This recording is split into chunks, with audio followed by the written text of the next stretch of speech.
Teman-teman sekalian yang dirahmati Allah Subhanahu wa taala, yang semoga selalu dijaga hatinya oleh Allah Subhanahu wa taala agar selalu thiqah billah, agar selalu percaya dan yakin kepada Allah Subhanahu wa taala.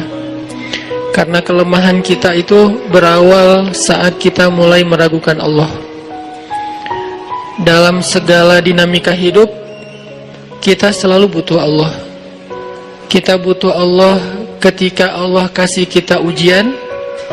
Bahkan tetap kita butuh Allah ketika Allah kasih kita nikmat. Kalau kita butuh Allah saat diuji, agar kesabaran kita terjaga. Karena orang yang tidak ditemani atau dibersamai oleh Allah Subhanahu wa taala ketika dia sedang diuji, maka dia akan mudah untuk berkeluh kesah, bahkan berputus asa. Kebersamaan Allah kepada dia saat dia diuji itu adalah Allah Subhanahu wa taala menghibur hatinya. Allah Subhanahu wa taala menenangkan hatinya.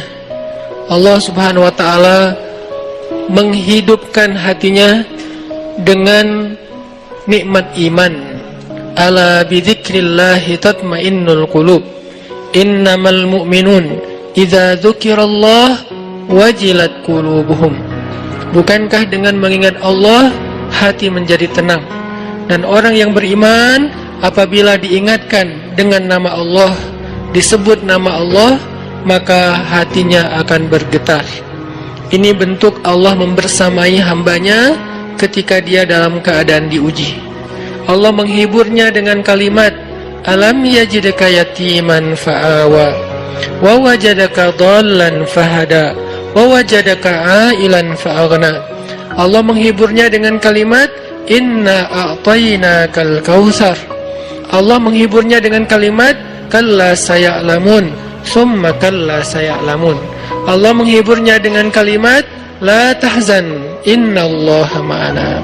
Ini adalah ketika Allah membersamai seorang hamba saat dia dalam keadaan diuji. Allah membersamai hamba juga ketika dia dalam keadaan diberi nikmat.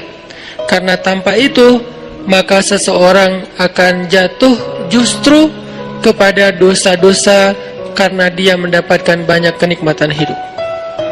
Kalau Allah Subhanahu wa taala tidak menjaga dia saat dia diberi nikmat, maka nikmat itu justru menjadi jalan bagi dia untuk terjerumus kepada banyak dosa. Justru nikmat itulah yang menjadi penghalang bagi dia untuk mengingat Allah. Karena dia sibuk menikmati hidupnya, akhirnya dia terhalang dari mengingat Allah tepat waktu. Sibuk menikmati hidupnya, terhalang dari Allah untuk bangun tengah malam. Karena dia tidurnya larut. Kenapa tidur larut? Karena terlalu banyak yang harus dia nikmati sebelum tidur. Dia bisa makan-makan, dia bisa jalan-jalan, dia bisa ngopi, dia bisa ketemu teman, dia bisa belanja. Bahkan dia nunggu midnight sale untuk bisa menghabiskan nikmat yang Allah kasih kepada dia. Sehingga akhirnya tidurnya terlalu larut, lalu dia tidak bisa bangun untuk menghadap Allah, curhat kepada Allah. Hal yang selama ini dia lakukan justru ketika dia diuji oleh Allah. Ketika diuji oleh Allah, mudah bagi dia bangkit tengah malam, curhat, sujud panjang, menangis dalam doa. Ketika Allah kasih nikmat, curhatnya hilang, malamnya lelap, sampai bahkan subuhnya juga kelewat. Ini kalau Allah nggak membersamai seorang hamba ketika dia diberi nikmat. Sehingga orang yang seperti ini, kalau dalam keadaan seperti ini terus-menerus dalam jangka waktu yang lama, nanti dia akan terjebak di dalam istidraj.